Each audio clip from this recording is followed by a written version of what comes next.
Hi and welcome back to my channel. I'm Simon and today I'm here to have a chat with you about reading the Man Booker Prize shortlist, which was announced on Tuesday. I did a video on my long list and sort of 2024 thoughts, which I will link down below. I did that earlier, well, last Sunday I think it was actually. Anyway, in that video I did say that I thought if Stoneyard Devotional by Charlotte Wood was shortlisted, then Mum might join in. And I saw her, and on Saturday she said this. Louise? Yes, Simon. We're going to be reading, sorry, this is a very noisy room, everyone. We're going to be reading the Booker Prize shortlist. Full of short books. Yeah. And are you excited? Yes, I'm very excited. That didn't sound very excited. I am very excited. Very excited. And you've already started one. I've already started one. I've read 3. You've read 3. I need to reread 3. You do. But we're now going to organise our schedule. We are. Right now. Right now. And I'll tell you all about it afterwards in the comfort of my own home. So what we're going to be doing this year is something that we tried to do, but I think failed a few years ago. I mean, we read the shortlist together a few years ago, and that was a lot of fun. We didn't do it last year, but yeah, I think it was the year before. But with the Women's Prize, we did do some parallel reads where we read certain books to certain points and then interspersed each other's thoughts in different videos. I'll come to more on that later in the schedule of which we're planning on doing those videos, because a lot of you said that if I did it, and certainly if Mum and I did it, you would quite like to join in. So stick around for the schedule for that. However, I just thought I would have a quick chat with you about my thoughts on the shortlist. I was thrilled that these 3 books were put onto the shortlist, as I love them all. So the first is Orbital by Samantha Harvey. I've been a big fan of Samantha Harvey for quite a while. I really loved her novel The Western Wind, but I think it was The Wilderness that I read first and really enjoyed that, and I read Dear Thief. There's one that I haven't read, I think it's All Is Song. I've also read her non-fiction all about insomnia. But yeah, this I feel, well, I'm not going to tell you about what each book is about, because I feel like that's been done quite a lot. But yeah, it's set in space with 6 astronauts looking down on Earth, orbiting it as things go on, and it's their thoughts. I've literally just told you what it was about, haven't I? Which I said I wasn't going to do. Anyway, very excited that that was on there, and thrilled for Samantha Harvey, as I was the Safekeep, which was the book I knew the least, not the least about, but I hadn't really heard I'd heard a few things about it. Anyway, it's a book that, thanks to the Booker Prize longlisting it, I ended up getting into it way quicker than I would have done otherwise. I should say it's the debut novel by Yael Van Der Wouden, and I thought this was utterly fantastic. It's just my kind of historical fiction, an old creepy house, tensions, things possibly going missing, family secrets, other shenanigans, twists and turns. Yes, my kind of book.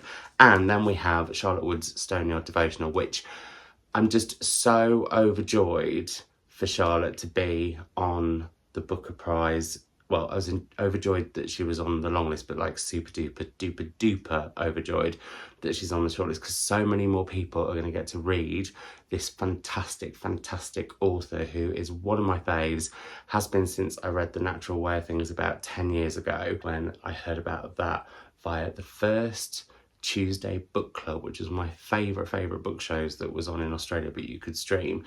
And yeah, this I think is a fantastic, slightly otherly novel, even though it's very much centred in reality. It's a book about our sort of histories, our secret histories, I guess. It's a book about looking at the things that we've done that we're not particularly proud of. It's about forgiveness. It's about a plague of mice. It's about bones being found.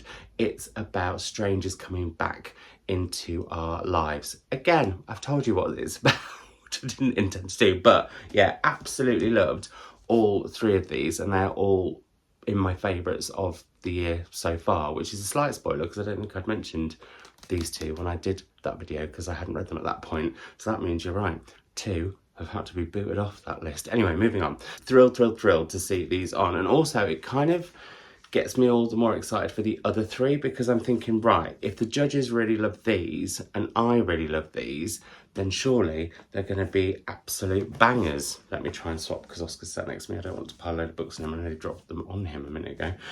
But the three that I haven't got to yet, and actually one of them I didn't have until recently, are these three.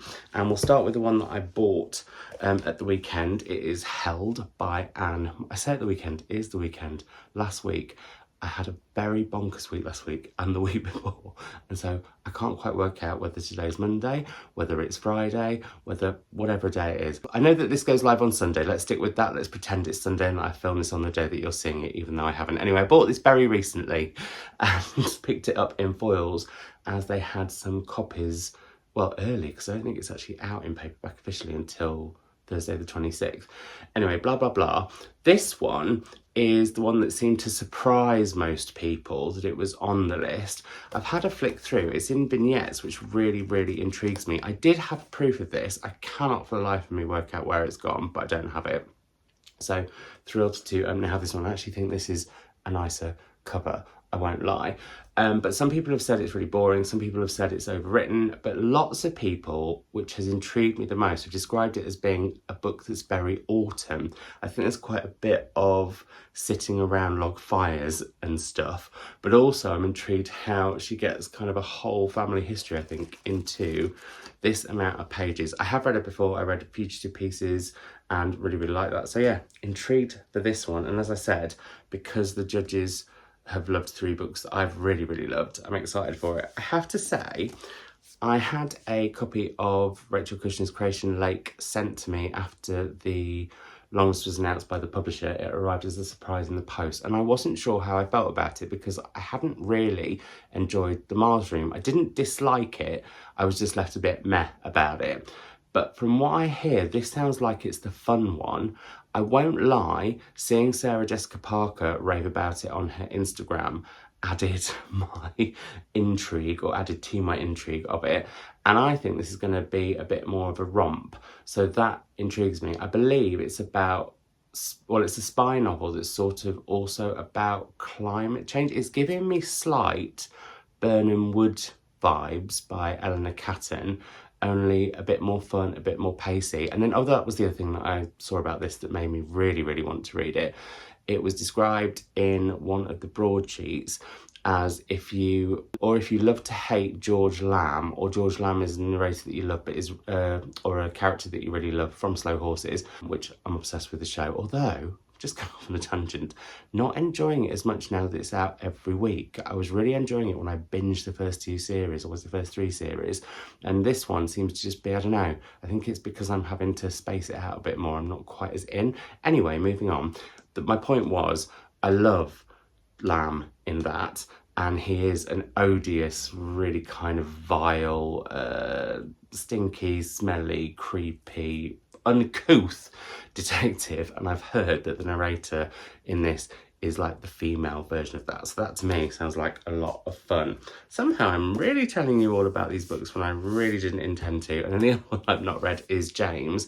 And I think what will be interesting reading this with Mum and doing our parallel reads, where basically what we did previously, if you haven't seen one, is we both like talk about our thoughts at the beginning of the book, and it'll be me, then her, or her, then me. And then we alternate clips from each other of our thoughts about 50 pages in, halfway through, and at the end, but without spoilers. And the reason I think this one will be particularly interesting is the fact that Mum has read The Adventures of Huckleberry Finn and I haven't, and I'm not planning on doing so. So yeah, I think that could make it a really interesting reading experience, as I think it will these three, because I'm actually going to be rereading these for me and Mum's videos. And I thought that would be quite an interesting thing to do, because by the time the winner is announced, the judges will have read all of these 6 books at least, I think, 3 times. So yeah, giving these a reread and seeing how I feel, I think will be quite interesting. Will I get more out of Orbital the second time, or will I find the detail a bit too much? Will I, knowing what I know, having finished this book, enjoy this book more, or will I miss the twists and turns, or will I enjoy spotting the clues? And then with this novel, how will I take it as I, one, know the end, as I do the other two, but also the fact that I kind of inhaled this one because I was so excited to read it as one that I just couldn't put down, whereas I maybe might take it a little bit more slowly and spot a few other things going on. So yeah, that is my thoughts on the shortlist, and I'll come to the schedule for reading them shortly. But what I wanted to say before that was I definitely want to read My Friends by Hisham Matar, and that's because there was so much buzz and excitement, and also so much disappointment from people that wasn't on there, that when that comes out in paperback, I'm definitely going to be heading to it. Hold me to that though, because I'll probably forget, or by that point there'll be loads of other books that, with my magpie bookish eyes, I'll have my beady eyes on instead. Anyway, right, so what is the plan for reading these books and the dates that me and Mum's videos will go live, so that if you want to join in, you can. If you've already read all of these, just come along and comment away anyway. On my channel on Thursday the 3rd of October will be our parallel read of Held by Anne Michaels. That's going to be the first one that we start with, because it's short, it's sharp, it's going to get us into the swing of things. Well, I'm hoping it's sharp, it's certainly short. Then on Mum's channel on Wednesday the 9th of October, you'll be able to see our thoughts on Orbital, which I will have reread by then. I know exactly where I'm going to read this as well. Clue, I'll be in the air. Then on the 17th of October, Thursday the 17th of October, on my channel, I'll put all of this down below by the way, we will be parallel reading Creation Lake by Rachel Kushner. On Wednesday the 23rd of October on Mum's channel, I'm looking at my notes because I wouldn't have been able to remember this. I literally wouldn't. But on Wednesday the 23rd of October on Mum's channel, we will be, and I'll link Mum's channel down below obviously, we'll be reading, we'll have our parallel reads video of our thoughts on the Safekeep will go live. Then on Thursday the 31st of October on my channel, we'll be having read James by Percival Everett. And last but certainly not least, on Mum's channel on Wednesday the 6th of November, which is her birthday, we'll have done a parallel read of Stoneyard Devotional by Charlotte Wood. And then on either Monday the 10th or Tuesday the 11th of November, there will be on Sunday the 10th or Monday the 11th of October, not November. You can tell which date I didn't write down, can't you? Let's go for that again. On Sunday, the 10th of November, or Monday, the 11th of November, we'll be doing our rankings and our predictions of what we think will win.